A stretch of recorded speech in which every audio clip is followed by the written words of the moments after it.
E agora, durante a pandemia, provavelmente quando você foi num shopping, num supermercado, alguém te parou e foi medir a sua temperatura utilizando um termômetro infravermelho. No começo media-se na testa, agora está medindo-se também no punho. Será que isso tem sentido? Será que é eficaz você medir a temperatura das pessoas para prevenir a propagação do coronavírus? Será que é igual medir na cabeça e medir no punho? É isso que a gente vai conversar aqui no vídeo de hoje. Se você é novo por aqui e ainda não me conhece, o meu nome é Gustavo Lenci Marques, eu sou médico, especialista em cardiologia clínica médica, doutor em medicina interna e professor universitário. Aqui a gente discute temas relacionados à medicina e às ciências da saúde de uma forma simples e descomplicada para você que é da área ou não. Se você gosta desse tipo de conteúdo, não esquece já de deixar o teu like e compartilhar com colegas que possam gostar também. Isso é muito importante para o algoritmo do YouTube entender que os vídeos têm relevância e que entregue cada vez para mais pessoas. Bom, gente, então vamos lá pro vídeo. E antes de começar, eu acho que esse vídeo aqui também vale um alerta, igual eu fazia lá nos vídeos de medicação. Veja, gente, a gente vai discutir aqui do ponto de vista científico e técnico, ok? Eu não quero politizar isso e também não estou estimulando ninguém a brigar no shopping, dizer que não vai medir a temperatura, alguma coisa nesse sentido, tá? A lei e os protocolos locais municipais falam que tem que medir a temperatura, então aceite e meça, tá? E vale lembrar também que eu sei que circulou bastante fake news aí. Esse termômetro infravermelho, ele não tem capacidade nenhuma de gerar câncer, tá bom? Não gera câncer na cabeça, não faz nada disso, tá? Só para deixar claro antes da gente começar o vídeo. Bom, a ideia de medir a temperatura utilizando um termômetro infravermelho, ela não é nova. Já tem estudos passados em várias outras epidemias e pandemias que utilizaram essa tecnologia como método de triagem. A gente sabe que ela é segura, como eu já comentei, mas será que ela é eficaz?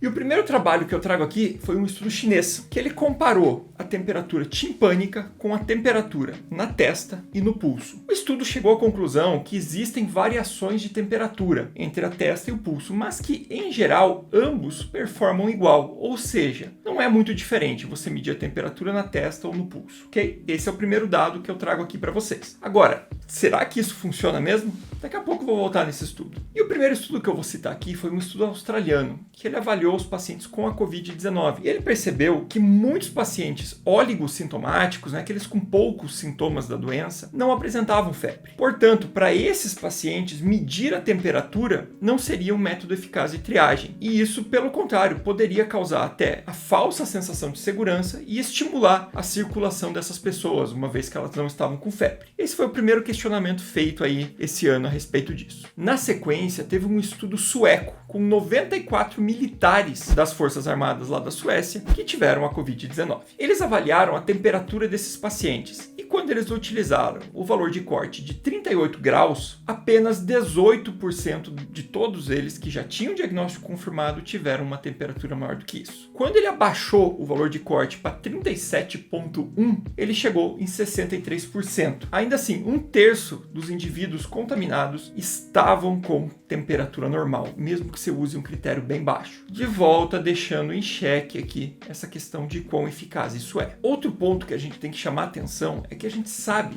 que medir a temperatura na pele é diferente de medir na axila ou na boca, por exemplo, ou no tímpano. Em geral, a temperatura da pele ela é em torno de meio grau menor do que nesses outros locais. Só por isso, a gente já não poderia interpretar utilizando os mesmos valores, como muitos locais estão fazendo. Agora, alguns outros estudos sugeriram que você pode levar até 1 hora no novo ambiente para fazer uma adaptação de temperatura real. Como esse estudo foi no Canadá e lá ele estava em ambiente muito frio, ele percebeu que os pacientes febris, por estarem ali naquele local, eles não tinham uma temperatura tão elevada e que levava em torno de 1 hora para a temperatura da pele dele se adaptar realmente para o novo ambiente. Dessa forma, demonstrando que muitos fatores externos, como por exemplo a temperatura ambiente, imagine um dia quente, poderia dar a falsa sensação de que você está com febre, se você veio lá com a cabeça no sol, ou então o frio fazer um falso negativo, mas também uso de medicação. A gente não sabe se essa pessoa está tendo febre em casa e saiu e tomou um antitérmico, por exemplo. A umidade também pode afetar isso, então são muitos fatores que afetam a temperatura da pele. Voltando agora àquele estudo chinês que eu comentei lá no começo, ele tentou achar qual que seria o valor ideal de triagem então também, como um dos objetivos dele. E ele chegou à conclusão que o valor ideal para se ter uma triagem adequada seria de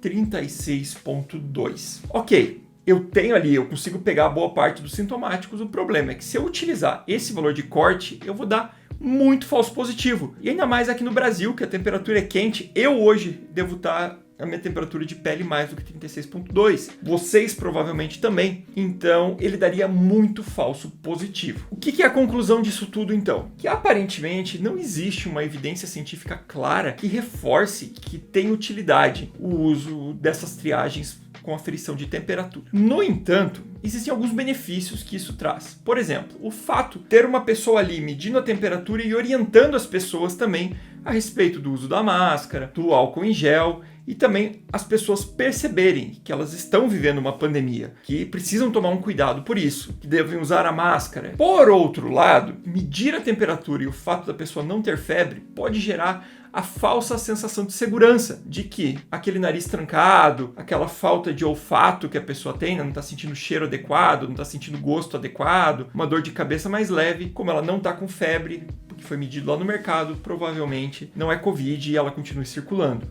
Isso é um risco que a gente tem. Sem falar também que talvez fosse melhor utilizar o dinheiro gasto com esse funcionário que às vezes está ali só medindo a temperatura, para que ele ficasse orientando, por exemplo, que as pessoas usem a máscara, ou que não façam aglomeração, ou que utilizem o álcool em gel de tempos em tempos e faça essa fiscalização. Talvez fosse um dinheiro melhor empregado, mas isso é opinião pessoal. Bom, gente, e aí, o que vocês acharam desse tipo de vídeo? Abordando aí o que tem de sentido ou não, com um pouquinho de opinião pessoal minha a respeito da pandemia. Se vocês quiserem vídeos como esse, mais aqui no canal, não esquece de escrever aqui no comentário, deixar o like e compartilhar, porque como eu já falei, isso é bem importante para o canal continuar crescendo. Muito obrigado e até o próximo vídeo. Já tô vendo todo mundo aqui embaixo agora pedindo para eu fazer um vídeo desse sobre a máscara. Máscara é um pouquinho mais polêmico, mas... Bom, não vou dar spoiler. Acho que funciona. Vamos ver. Se vocês quiserem, escreve aqui.